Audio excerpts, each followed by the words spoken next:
तो नमस्कार दोस्तों, मैं हूं राहुल और आप देख रहे हैं भारत समय नेटवर्क। और आज भारत समय नेटवर्क की टीम आ चुकी है महावीर पब्लिक स्कूल के अंदर, जहां पर इतने सारे बच्चे नजर आ रहे हैं, उनकी टीचर्स भी नजर आ रहे हैं मेरे साथ में। और आज हम जानेंगे इनसे कि बच्चों में जो असली डिप्रेशन का कारण है वो क्या है।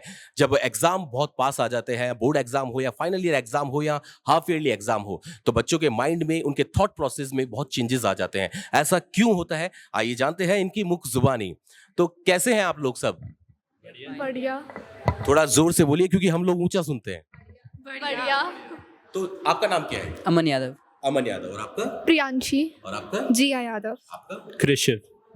एंड आप टीचर्स हैं तो आपका नाम बता दीजिए। My name is Radhika Srivastava. I'm the commerce coordinator. Okay, and you? So I'm Shuchi Sharma. I'm the counselor. Okay, that's Right. This is Vandana Jain, PGT Political Science and Coordinator 128. Prerna Natha. My name is Anusha Agrawal. I am Niharika Jain. Myself Rudra Sonava. सो मैं आप लोगों से जानना चाहता हूं कि आप लोग को कि जब एग्जाम आते हैं पास में और जब आप पढ़ाई में बिल्कुल मशगूल हो जाते हैं, तो उस वक्त आपके माइंड में क्या चलता रहता है? आपके थॉट प्रोसेस क्या होते हैं? स्ट्रेस रहता है कि पेपर कैसा होएगा, कैसा आएगा। और बहुत ज़्यादा मतलब टेंशन रहती है कि पेपर अच्छा तो हो जाएगा ना, वो तो चीज़ ये रहती है। पेपर अच्छा हो जाएगा, तो ये टेंशन अच्छा करवाता है पेपर? हाँ, मतलब उससे आप फोकस्ड रहते हो ना पढ़ाई पे। टेंशन से आप फोकस्ड रहते हो? अगर टेंशन नहीं रहेगी तो बच्चे उसको लाइटली लेंगे, पढ़ेंगे नहीं। Very nice. और आप क्या सोचते हैं? कि that we have to cover our course instantly, मतलब ये सबसे सही आंसर है कि हम जितनी ज्यादा कोशिश करें कि हमारा कोर्स कवर हो जाए, और अगर कोर्स कवर हो गया तो सब कुछ कवर हो जाता है। आप क्या सोचते हैं? मैं थोड़ा अपोजिट हूँ इस सब चीज़ों के मामले में।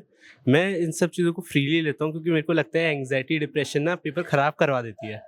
तो ताकि पेपर अच्छा जाए इसलिए मैं आराम से पढ़ता हूँ और जितना होता है उतना करके, लेकिन उससे फुल स्कोर करने की कोशिश करता हूँ और ऐसे मेरे अच्छे मार्क्स आ जाते हैं। मतलब दिमाग तो शायद आप उस नीति पे चलते हैं कि खेलोगे कूदोगे बनोगे नवाब, पढ़ोगे लिखोगे बनोगे खराब। ओके, आपका क्या thought process? Actually this is not the thing कि पेपर आने वाले हैं इसलिए टेंशन हो, बट एक्चुअल थिंग इज़ क्योंकि बहुत सब कुछ होता है जो कवर करना होता है, बैक क्वेश्चंस, केस स्पेसेस, बहुत सारी चीज़ें होती है। दैट्स वाई एक चीज़ हो जाती है, तो टाइम टेबल मेंटेन करें तो टेंशन भी नहीं होगी। लेकिन कई बार हम लोगों ने ऐसा देखा है कि जब एक बच्चा किसी स्कूल में एडमिशन लेता है तो वो 10th 12th 11th तक आने के बाद में वो स्कूल चेंज कर लेता है। ऐसा क्यों होता है? कोई बताएगा मुझे? आप बताइए। 10th 12th में स्कूल क्यों चेंज कर लेता है? I don't know. चलिए आप बताइए। I think it's mainly depend कि सबकी चॉइसेस और सब्जेक्ट चॉइसेस डिफरेंट होते हैं, तो जो रिसोर्सेज जहाँ अवेलेबल होते हैं उस अकॉर्डिंग वो स्कूल ओपन करता है, चूज करता है। और आप? And I think the same, like किसी को और एक पढ़ाई में ज़्यादा इंटरेस्ट नहीं होता, एक्स्ट्रा करिकुलर्स में ज़्यादा फोकस करना होता है, तो उस हिसाब से अपना स्कूल चेंज कर लेता है। ओके, आपका क्या कहना है? मेनली कभी ये होता है कि जैसे किसी को साइंस लेना है तो एक पर्टिकुलर स्कूल में साइंस के टीचर्स बहुत अच्छे हैं, किसी एक स्कूल में कॉमर्स के बहुत अच्छे हैं, तो हो सकता है कि बच्चा अपने आगे कौन सी स्ट्रीम लेनी है उस हिसाब से अपना करियर चॉइस लेना चाहे और उस हिसाब से स्कूल चेंज करना चाहे। अब चलते हैं इनके टीचर्स के पास में, तो टीचर से जानेंगे कि जो इन बच्चों ने कहा है वो उनसे कितना सहमत है, वो कितना एग्री करते हैं इन बातों पे।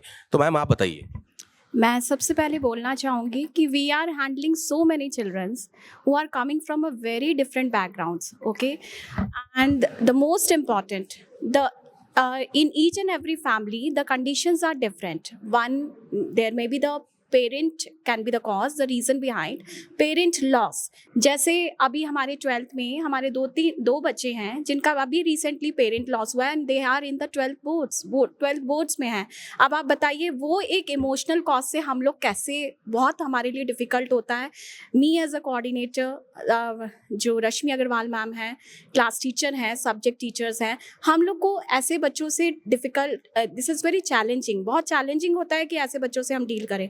यही नहीं, फिनेंशियल प्रेशर, बहुत बार पेरेंट्स ये समझ नहीं पाते हैं कि फ़ीस हम टाइमली पे करें। टाइमली पे करने से बच्चे को, और नॉट ओनली दिस, बहुत बार फिनेंशियल प्रेशर या पीयर प्रेशर भी होता है जिसकी वजह से बच्चा, जैसे से फॉर एग्जांपल वो मैथ्स के लिए नहीं है एलिजिबल, बट फिर भी वो मैथ्स ले रहा है जस्ट बिकॉज क्योंकि 10th में उसके 70% आ गए।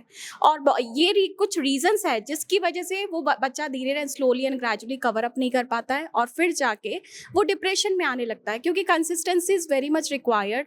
कहीं भी किसी भी स्कूल में जाएंगे कंसिस्टेंसी रेगुलरिटी बहुत ज़रूरी है। आपने जैसा कि मुझे बताया कि फाइनेंशियल जो सबसे बड़ा पॉइंट आता है एक बच्चे के लिए उसके पेरेंट्स की तरफ से कि वो फीस टाइम पे सबमिट नहीं करा पाते या नहीं करवा पाते, तो हो सकता है ना कि उनकी कंडीशन कुछ और होती हो, तो इससे इस चीज में फिर स्कूल मैनेजमेंट कैसे डील करता है? मैनेजमेंट बहुत से बच्चों को हम we are so privileged and the parents are so privileged कि उसमें उन्होंने फीस का कंसेशन दे रखा है। Not only this, they are even exempted from the 2 instalments और सिबलिंग्स का भी इन्होंने एग्जाम्शन हम लोगों ने प्रोवाइड किया हुआ है।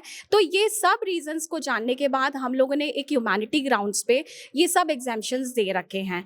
फिर यही नहीं, बहुत बार पीयर प्रेशर की वजह से बच्चा नहीं जाना चाहता है, वो घर जाना चाहता है लेकिन पीयर प्रेशर की वजह से वो कहीं ना कहीं कैफ़े चला गया और पढ़ाई नहीं हो पा रही है। और जब रेगुलरिटी मेंटेन नहीं होती है या कोचिंग में जा रहे हैं तो कोचिंग में उठा के वो बाहर खड़े हुए हैं, तो ना ही वो स्कूल में कभी कभी रेगुलर हो पा रहा है, जिसमें कि हम लोग कंटिन्यूअस अंडरटेकिंग्स देते हैं ताकि 12th का हम 100% रिजल्ट लेकर आए। और इसका मैं सबसे पहला क्रेडिट देना चाहूँगी प्रिंसिपल मैम को, who are always on toes, Seema Jain ma'am, जिन्होंने हम लोग को उनकी ही प्रेशर की वजह से आज टीचर्स भी हम लोग इतना we are working on toes, जिसकी वजह से हम 100% रिजल्ट अपने स्कूल का भी दे पा रहे हैं।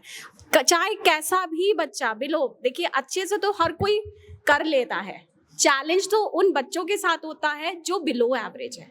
तो बिलो एवरेज को ऊपर निखार के लाना वो भी एक हमारे लिए चैलेंजिंग होता है। 12th का अब प्री बोर्ड्स आने वाले हैं, अब कंटिन्यूअस जो हम लोग के लो परफॉर्मर्स हैं उनको अब पढ़ाई का एक टेंशन बन रहा है, उस टेंशन से हम उनको बाहर लेकर आ रहे हैं। कैसे? इंडिविजुअल टेबल टीचिंग, कंटिन्यूअस उनको कांस्टेंट सपोर्ट देके हर सब्जेक्ट टीचर उनको इंडिविजुअल अटेंशन दे रहा है। ये हम लोग बहुत कुछ हमारे स्कूल में हर टीचर हर सब्जेक्ट टीचर कर रहा है। बहुत बहुत शुक्रिया मैम। मैम जैसा कि आपकी कलीग हैं जो टीचर हैं साथ में, उन्होंने कहा कि टीचर का रोल बहुत बड़ा होता है। अगर किसी बच्चे के पेरेंट्स नहीं होते हैं तो उसके बाद में एक गुरु है जो 2 भूमिकाएं निभाता है, एक टीचर की, एक अपने गुरु होने की और एक उसके माता पिता होने की। तो मैम ये दोनों चीज़ें जब एक गुरु मैनेज करता है तो क्या चैलेंज एक टीचर के लिए गुरु के लिए होते हैं? Good afternoon. चैलेंज बहुत बड़ा है। We are a home away from home. देखिए स्कूल जो है एक सेकंड होम है बच्चों का, और यहाँ आकर बच्चों को एक फेमिलियल वातावरण उनको सबको मिलना चाहिए। और पर्टिकुलरली आपने पूछा जिन बच्चों के कोई एक पेरेंट नहीं है या 2 पेरेंट नहीं है, उनकी तरफ सभी टीचर्स की नज़र हमारी बड़ी शार्प रहती है। ध्यान से हम लोग उनको ऑब्जर्व भी करते हैं, और कभी भी कोई कष्ट आता है, उनको किसी प्रकार का प्रॉब्लम आता है, तो we are there to really pat their shoulders and put our hands on their head.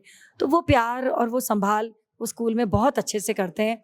और मैं आपको बता दूं स्कूल के अंदर वी आर सो केयरिंग।